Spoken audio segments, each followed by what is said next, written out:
Well, folks, we're back. It's been a bit of a break, but Noah and I are back with another episode of the 6 Yard Line podcast, and neither of us are in a good mood. Yeah, I know.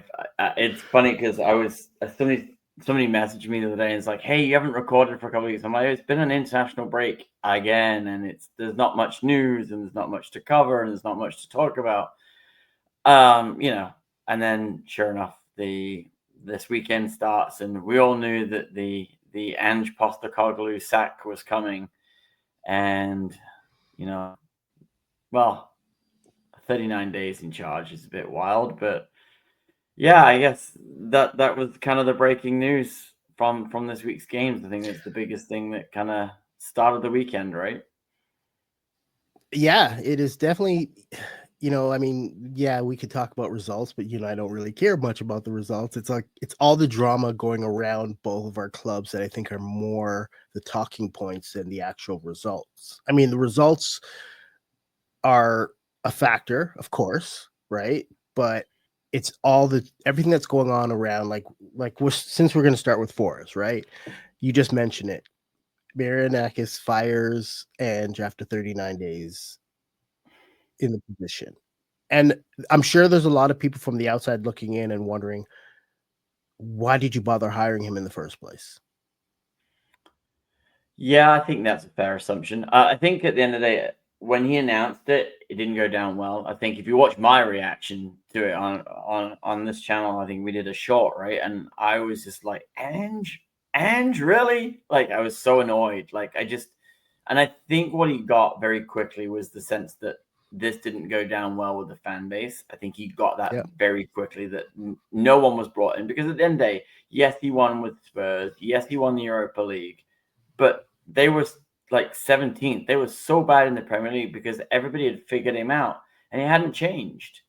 And if you watch the first few, he didn't help himself too, which I'll get into in a minute. But like, if you look, they didn't get anything. They didn't get a result straight away. Yeah, obviously the first game he's got is Arsenal at Arsenal. So, you knew that was going to be a tough assignment on literally a 2 days, with the team. So you knew that was going to be an issue.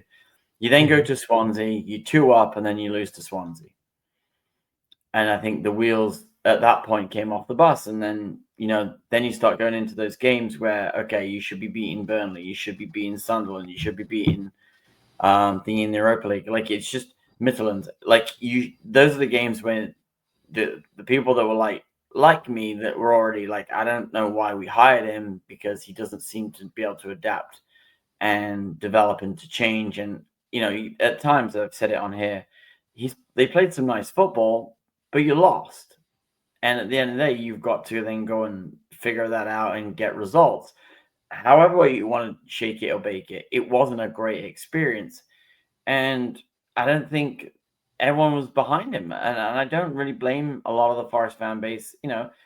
Sean Dyche is obviously we'll talk about in a minute, but just from Ange, I think from his standpoint, like again, if you look at his press conference this weekend, he literally does a press conference, walks out and gets sacked. But if you look at his press conference, he's already agitated about the questions. He's already back in that Tottenham. And to be fair to him, he was already prejudged on the Tottenham results. And then you had the Forest results. And, at the end of the day, I think he needed to go somewhere else into a different country to get away from the English press. And I think that didn't help him.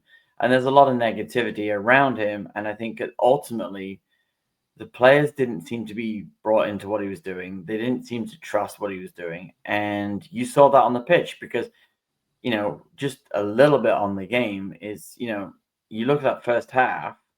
I missed it because I was not paying attention this week. And I went back and watched it because I'm like, I gotta sit here and watch this and see what it is. And as painful as that was for over an hour of my life that I would like back.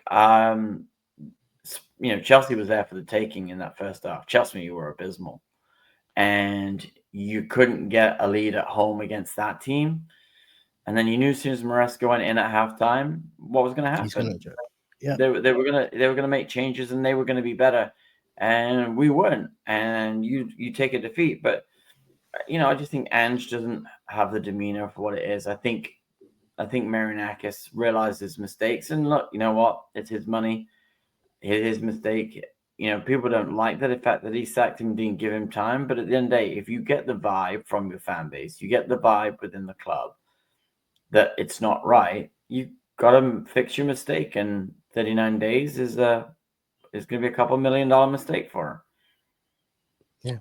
I mean, at the end of the day, results matter, right? And losing week after week doesn't matter what competition you're in, you're there to win, right? And 8 games you without a know, win, right? right? And I don't know what his record was with Forest. It was 0 and something, but you can't expect to keep your job in the Premier League and not get results, right? It doesn't matter whether you're a coach, whether you're the starting keeper, whatever position you play, whatever part of the team you represent.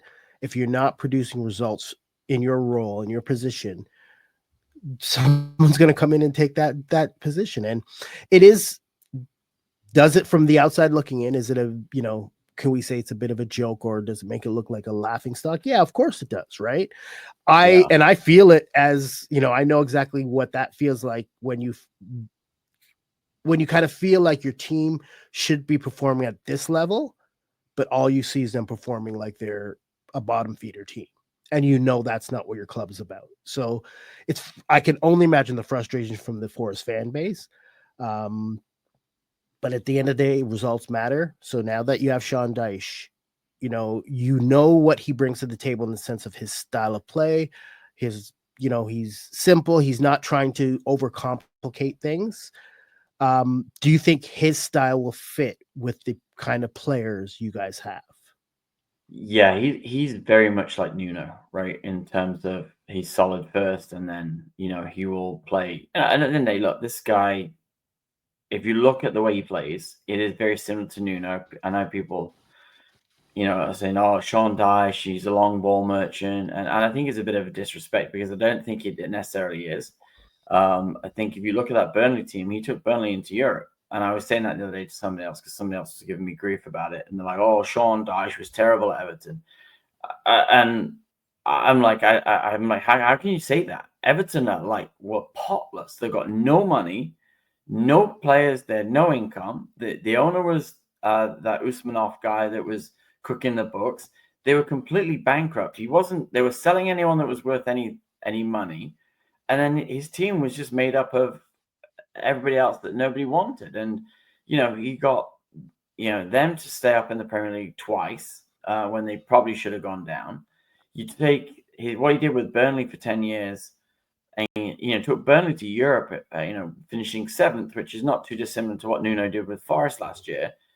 I think, and people have rose tinted colored glasses on the Nuno situation too, because, everyone's like, oh, a lot of people, as a lot of people in our circles, don't understand it. They're like, well, Nuno got you into Europe. But the problem is with Nuno, by March, everybody had figured us out and we couldn't adapt and we couldn't get any points. We fell out the Champions League spots because we couldn't change. And I think if you look at where we ended up, that's where Dyche ended up with Burnley in 7th. And I think when I see Dyche and I sit down and I look at what he brings, yeah, I think he'll be stable. But I think what a lot of people don't really understand, and those that don't really follow Forest or know the inner workings, or Sean Dyche, he's a guy from Kettering, which is not far from Nottingham. He's a guy that actually does live right by the ground. There is a building right by the city ground where he lives and has done for a long time. And his 2 former assistants are former England international Steve Stone, Forest legend, played for Villa as well, and Ian Woan, who famously scored an absolute pearler against Liverpool in the 90s. Forest beat a really good Liverpool side at that time. But Ian Woan, again, is another Forest legend. So he has a lot of roots within the club. I think the fan base will eventually all unite behind him. I think there's some people that still view him as the Everton long ball merchant, but I think he's, as you just said, I think he's a stable choice. And I think he's the guy that just kind of calms the thing around the club down. And I think that's kind of what Forest need at the moment.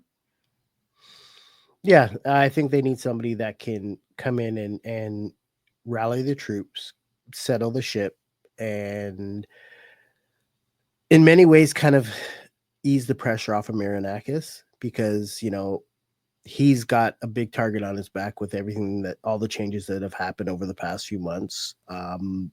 That, you know, a lot of people are going to hit the anti Marinakis group are hoping that this is another bad decision so that they can, go after him.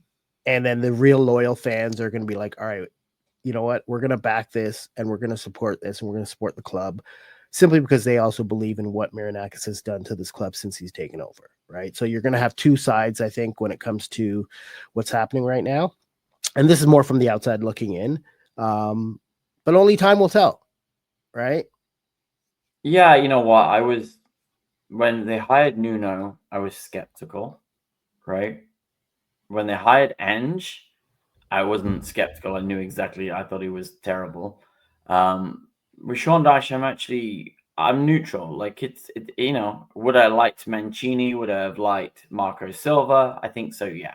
But at the end of the day, unfortunately, there's this fun thing called FFP, and you can't go and pay Fulham 15 million to get Marco Silva out. And by all accounts, Marco Silva said, "Look, I don't want to start mid-season. I want to come in and start at the thing," which is fair dues to him. Fair. That's a fair assumption to a fair request. And so at the end of the day, if Sean Dyche's got a 2-year deal, if he doesn't work out and Forest survive in the Premier League, but the football's not great or the fans aren't happy, you can go and get Marco Silva at the end of the season, and then you're only paying Sean Dyche for 1 year off book. So I think it's not a bad deal. But if Dyche can come in and settle the ship, his first test is against Porto, so baptism of fire. Like at home, you hopefully get a new manager bounce. You hopefully get to see a result. And I think his energy, and one thing about Sean Dyche is he's a bit of a dude's dude. And you look at interviews. If you look at some of the podcasts he's done since he left Everton, he's been really honest. And I think one of the things he said recently, I was watching yesterday, was he's like, it's about winning games. It's like, people go on about style and pep and all this. He's like, but at the end of the day, he wins games. Results matter. Yeah, no one cares. No one cares that you won 3-2 against Man City, playing long ball. If we beat Man City 3-2, that's it. That's all you care about. And I think that's what they need at the moment. And I think, from my standpoint, I think the Ange Postecoglou era didn't last long. I'm thrilled about that. Can we stop going anywhere near Spurs players, managers? That would be great. And I just hope Sean Dyche just hits the ground running, and I hope obviously Wednesday night it's a big night that he gets it going. All right. Well, let's see how things go. Europe is going to be his first test, and you know what? Throw him out there. I'm sure he's hungry to get back into this.